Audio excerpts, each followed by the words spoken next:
I now give the floor to His Excellency Demeke Mekonnen Hassan, Deputy Prime Minister, Minister for Foreign Affairs of Ethiopia.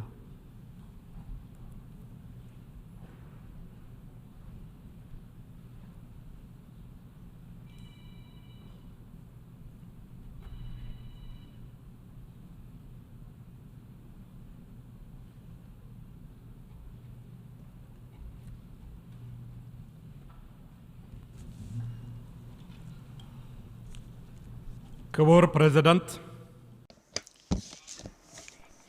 Mr. President, Excellencies, Heads of State and Government, Excellency Secretary General of the United Nations, distinguished delegates, ladies and gentlemen. It is my honor to address this august assembly representing Ethiopia. I would like to extend my heartfelt congratulations to Your Excellency on your election as the President of the 78th session of the General Assembly. I assure you of my country's full support in the execution of your responsibilities. when the world is faced with a multitude of challenges, in such times, we must ask ourselves, do we have the necessary political will to choose the global partnership over geopolitical competition? Are we prepared to work together towards a promising age of shared prosperity? Are we also committed to working together to serve our planet and to meet the aspiration of over 8 billion people? The uncomfortable truth is that we are increasingly witnessing policy choices that escalate tensions, threatening the peace and stability of the world. Poverty and hunger are rising. The progress towards achieving the Sustainable Development Goals of track, pushing the objective of eliminating extreme poverty by 2030 even further behind. The global inflation and the rise in cost of living are undermining development gains, further worsening the challenges of the most vulnerable communities. Investment in human capital and skills development remain critical for developing countries. Climate change continues to cause devastating impacts across the globe. Africa and other climate vulnerable regions are enduring disproportionate adverse effects. The target of mobilizing $100 billion by 2030 to support mitigation and adaptation efforts of developing countries has not been achieved. The upcoming COP28 climate change conference to be held in the United Arab Emirates should thus be seized as an opportune moment to take bold actions.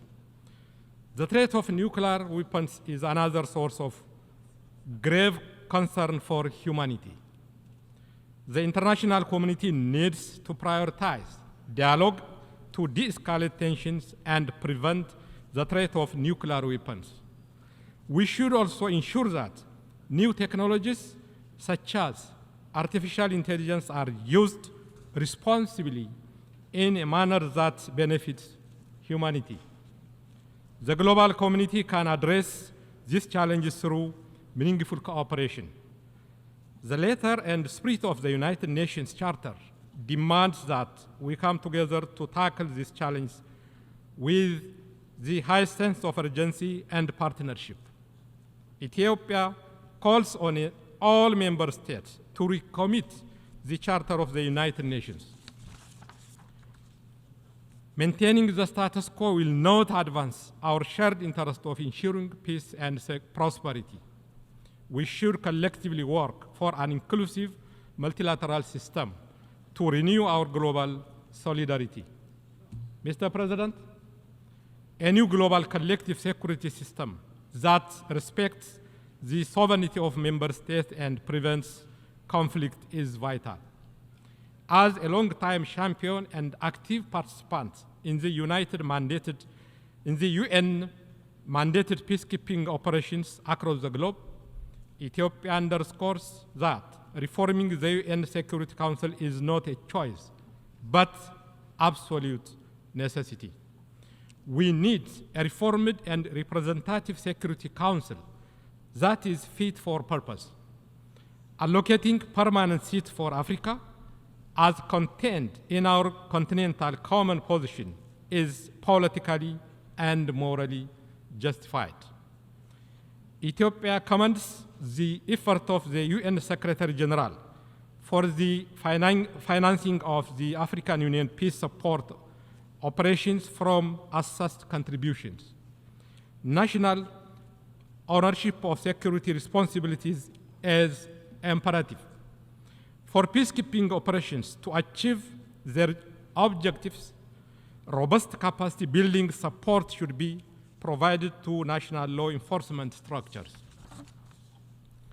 Unilateral sanctions and coercive economic measures violate the UN principles and international law. Ethiopia opposes such measures imposed on developing countries and calls for their unconditional removal. We wish to underline that diplomatic dialogue among sovereign nations should be the primary tool to resolve differences. Ethiopia and other developing countries have also been advocating for the reform of the United Nations system as a whole. We call for a more inclusive and effective multilateral mechanism that works fairly for developing countries. The BRICS have championed this call. That is why Ethiopia is grateful to have been invited to join the group. Mr. President, while the world has the financial resources to fund all development targets of the 2030 Agenda, its implementation has fallen behind. Therefore, what we need is firm political commitment and renewed global partnership. The Addis Ababa Action Agenda should also be fully implemented to meet the SDGs. Ethiopia has aligned its 10-year development plan with the SDGs. We are resolute in accelerating our inclusive political and economic reforms for a more peaceful and prosperous society. We are also committed to finding comprehensive solutions to the climate crisis. The Ethiopians' own flagship program, the National Green Legacy Initiative, is a demonstration of this commitment. The objective of the program is to cultivate a green culture and ensure the country's development through rural and urban green initiatives. The program has been successful, and we are making every effort to share our experience. Mr. President, the Pretoria Peace Agreement ended a two-year-long conflict in northern Ethiopia. This agreement is a practical embodiment of African solutions to African problems. The implementation of the agreement continues to make significant progress, despite some delays in the execution of the disarmament, demobilization, and reintegration process. There is a need to expedite this process and ensure its successful completion. The continued implementation of the agreement is a clear manifestation of the government's commitment to resolving political differences through dialogue and constitutional means. We are also actively undertaking rehabilitation and reconstruction programs in areas affected by conflict. I would like to reaffirm that government is committed to consolidate peace and stability throughout the country. We continue to pursue dialogue for sustainable and peaceful solutions. To ensure accountability, reconciliation, truth-telling, and healing, Ethiopia is finalizing its transitional justice policy.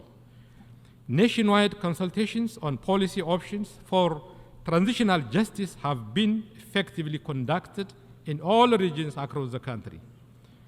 Through the National Dialogue Commission, Ethiopia has also embarked on inclusive dialogue to address past and present societal concerns. We are confident that this would contribute to realizing a prosperous future for all citizens. Mr. President, conflict-induced crises in the Horn of Africa require a regional approach with the support of the international community.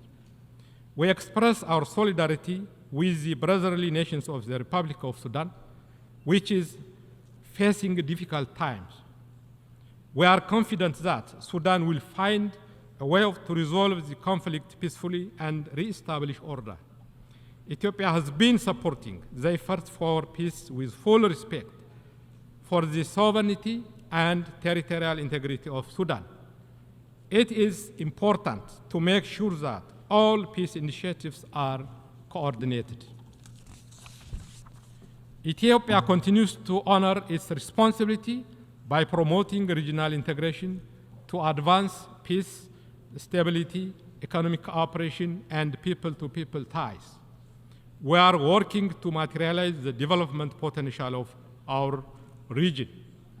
Ethiopia is determined to cooperate with its neighbors to expand trade, investment, and regional integration through infrastructure development, efficient logistics, and connectivity.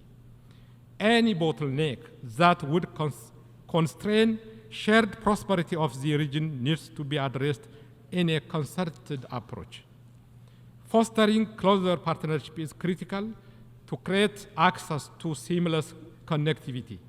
Cultivating mutual trust and friendship is the right choice for regional cooperation and interdependence.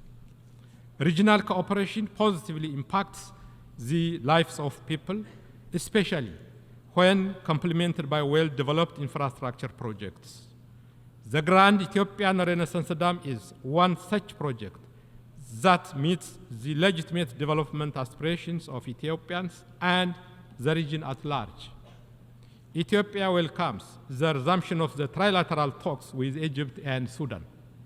We remain committed to a negotiated win-win outcome facilitated by the African Union.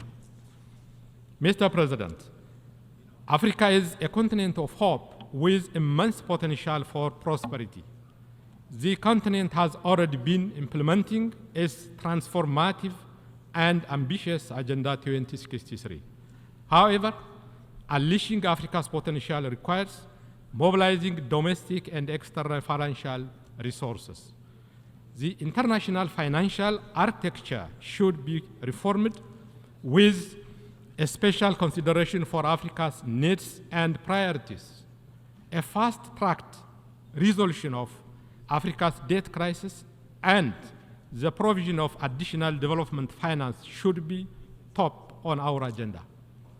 Ethiopia advocates for an inclusive international order that recognizes the contribution of all countries.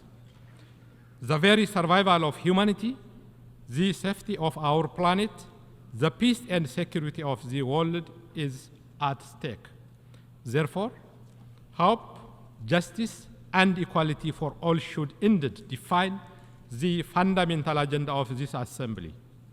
Beyond the rhetoric, this august body has a responsibility to promote global consensus and translate ideas proposed in this very hall into concrete actions. As I conclude, I would like to emphasize we are at a critical juncture where humanity must come together with a unity of purpose for peace and prosperity. With full awareness that our time to serve is limited, each of us gathered here today should reflect on the legacy we wish to leave behind for future generations. I thank you. I thank you. I thank you, the Deputy Prime Minister, Minister for Foreign Affairs of Ethiopia.